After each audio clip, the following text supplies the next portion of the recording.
The 2025 NFL schedule features 272 games across 18 weeks. The AFC East schedule has a relatively easy strength of schedule, ranking these teams and these slates as some of the easier in the league. Now, based on the opponent's 2024 win percentage, the Bills are tied for 23rd on strength of schedule. Dolphins tied for 21st. The Ravens have it a little bit tougher at 9. The Patriots, they are sitting pretty going into this season.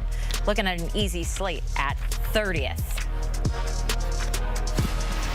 Let's continue our reactions from Wednesday's schedule release. We're going to tackle the AFC East with our Bryant McFadden and our Tyler Sullivan. Hello, fellas. We're going to start with Buffalo. 6 of the Bills' first 7 opponents missed last season's playoffs, and 4 of their final 5 foes did the same. So, BMAC, of the teams widely expected to challenge the Chiefs for the AFC supremacy, the Bills, it seems like their strength of schedule is putting them in a pretty good spot. Walk us through it.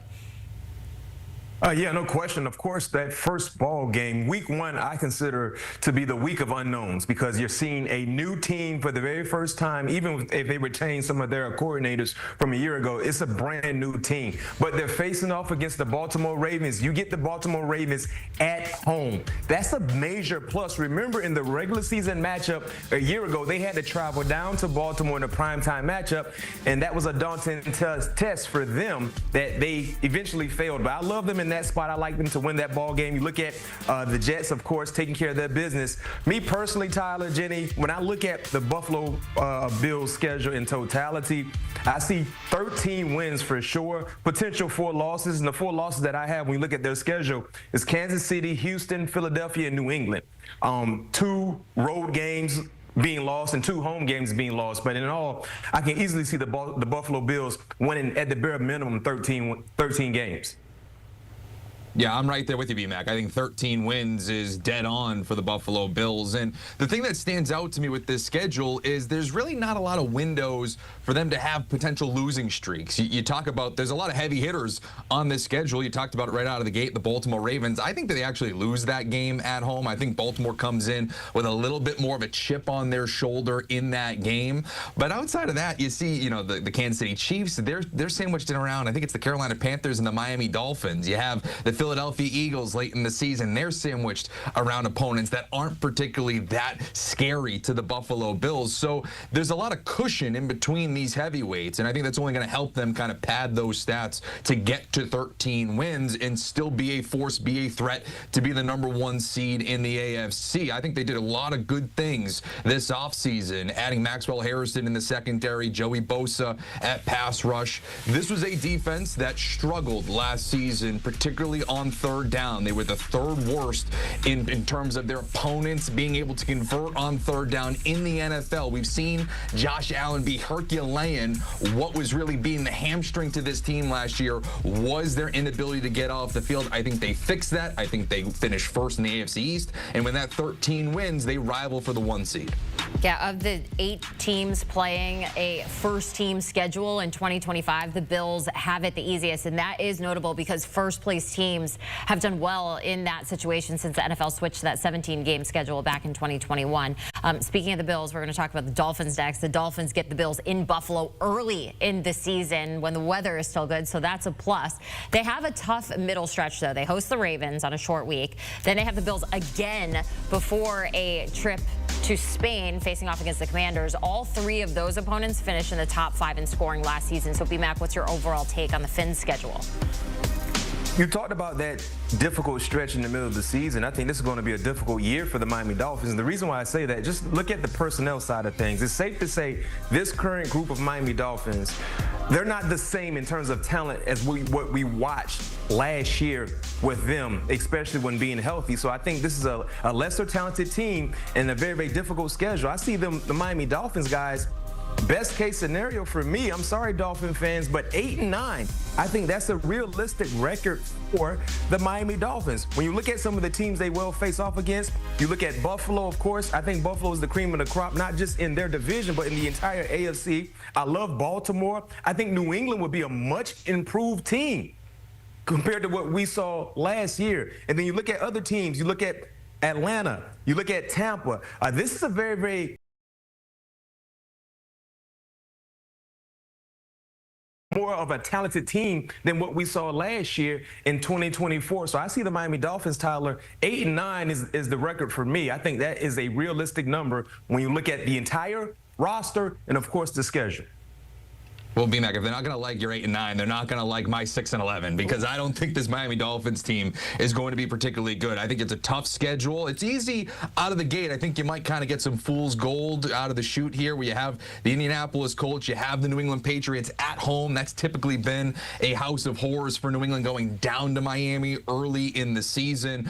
But then, as you referenced, Jenny, later on in this season, it does turn into a gauntlet. You go to Atlanta, then you face Baltimore, Buffalo, Washington, all at home, but that's right before your bye. I don't think you're going to be favored in any one of those games. And then the tail end of the season, you face the Bengals, the Buccaneers. Then you go up to Foxborough to play the Patriots. We know the narratives of the Dolphins going and playing in cold weather cities. That could be a tough spot for them. So I have them going at 6-11, and this is kind of where we're going to have to look at them in the mirror. They're going to have to look at themselves in the mirror this season to say, okay, what are we? We have a high-flying offense. We have Tyreek Hill. We have Jalen Waddle, Devon Achane, Tua Tagovailoa. But have we reached the ceiling at this point with this current core? Defensively, I have my questions. We don't know what's going to happen with Jalen Ramsey. Is he going to be traded? If so, that's only going to hurt your secondary as you're going up against a lot of these elite quarterbacks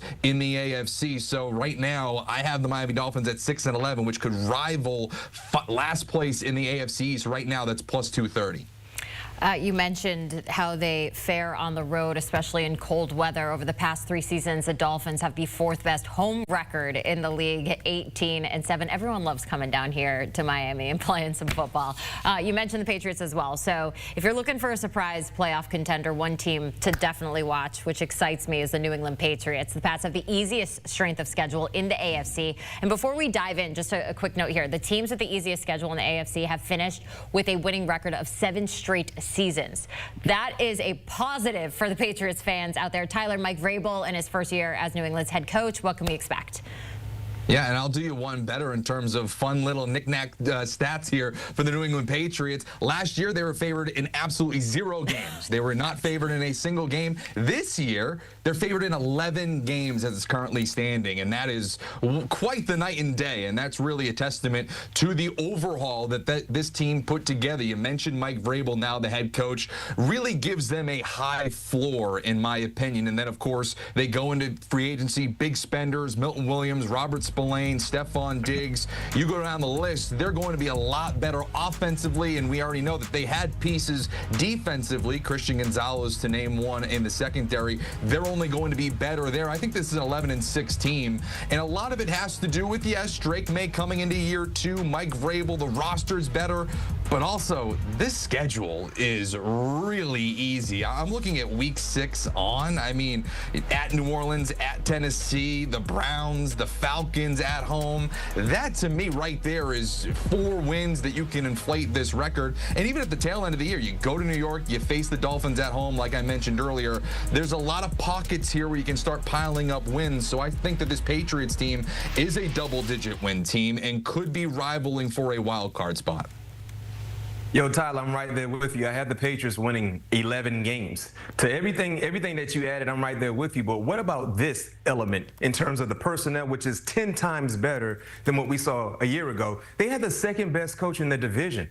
Mike Vrabel, right behind Sean McDermott. I believe when you look at his entire coaching resume, he's the 2nd best coach in the AFC East. That means a lot because we've seen Mike Vrabel do more with less throughout his time there in Tennessee. It's safe to say this might be one of the more talented rosters he's ever coached as a head coach. When you look at what they did via free agency and when you look at the additions they made through the draft. And to your point, this is a great opportunity for 2nd-year quarterback in Drake May and how they start their season. You're at home against the Raiders. The Raiders, of course, that's a changing of the guard as well when you look at coaching and personnel, but that's a winnable game. The same can be said for week 2 against the Miami Dolphins. And you talked about some of the other games, Carolina, Cleveland. I mean, they have some winnable matchups, and they're going into some of those matchups with the more talented team. that should actually help their efforts in being able to win those ball games. And that's why I have them winning double-digit games. And I wouldn't be surprised to see the Patriots be one of those teams that we saw miss the playoffs last year, but make the playoffs this year. And B-Mac, you talked about Mike Vrabel and him being the second best head coach in the division. You're already kind of seeing that right now. I mentioned it being a high floor for the Patriots because of his presence. You had their big free agent signing, Milton Williams, sign a massive deal in free agency. He's going to be one of the faces to the defense. He already told reporters this offseason that he's been called out by Mike Vrabel because he maybe not showing maximum effort right out of the gate. And that's really set the tone, as he put it, to this whole offseason program that I think they're going to carry that momentum going into OTAs, going into mandatory minicamp, and, of course, training camp. So you're already kind of seeing the impact of Mike Vrabel on this Patriots roster. Since we're all into fun facts here, New England is just one of 3 teams, along with Baltimore and Tennessee, scheduled for 3 straight road games. We're going to cap that one off right there and talk about the Jets next. There's so many changes around the Jets this offseason. We got a new coach, a new GM, a new quarterback, a new punter. Had to throw that in as well. The league spent the past 2 seasons really jamming the Jets in our faces, much in part to Aaron Rodgers, and we all saw how that worked out. So this season, very different. They only have 2 primetime games, a game in London, and then the rest is 1 p.m. on Sunday. So BMAC, Aaron Glenn has said that he wants to move in silence. The schedule makers kind of gave him an opportunity to do so, right? Yeah, in terms of primetime games, you better believe it. They're moving in silence, and I think that's a great way to have your season get going as a rookie head coach. But the issue for me, guys, when you look at the Jets and how they started the season, Pittsburgh, Buffalo, Tampa, Miami, Dallas, Denver, right? Best case scenario, you may see 2 winnable games for the Jets. That's a difficult way to start the schedule. So me personally, when you look at this regime under Aaron Glenn, Tyler, I do believe we will see competitive football because he is that type of coach. But I see best case scenario 8 wins, 9 losses for the Jets. And a lot of that has to do with getting off to a potential rocky start. When you look at Pittsburgh, Buffalo, Tampa, those were 3 playoff teams from a year ago. And then you factor in some of the additions the Dallas Cowboys made, not to mention how good the Denver Broncos were in year 1 with Bo Nix. Who knows what that stretch of ball games could look like in the first 6 games for Aaron Glenn. And if they get off to a rocky start, they're going to be battle tested the rest of the way. So I see them winning 8 games and losing 9. Yeah, I totally agree with you. I think this is going to be a tough season for New York, and it's really just because it feels like this is just a team in transition, first and foremost. Again, new head coach, new quarterback in Justin Fields. We'll see what he's able to bring. Of course, going from Chicago to Pittsburgh, inconsistency as a passer, of course, flashed as a rusher. We'll see what he can do. Maybe he's the latest, late quarterback bloomer in the NFL, and he makes us all look bad. But right now, I think this is a 6-11 football team, and I'm saying that where I'm giving them a win in week 1 because right now it's Mason Rudolph as the Pittsburgh Steelers quarterback, not Aaron Rodgers. If that changes, that's probably a loss. And I also gave them a win in week 18 against the Buffalo Bills because I'm assuming they're going to rest those starters. So I'm kind of hollow 6 wins here. It's really maybe a 4-win team here for New York. And as you said, B-Mac, it's really tough to begin this season. You're talking about Buffalo, the Buccaneers, the Dolphins in Miami, the Broncos. Go down the list.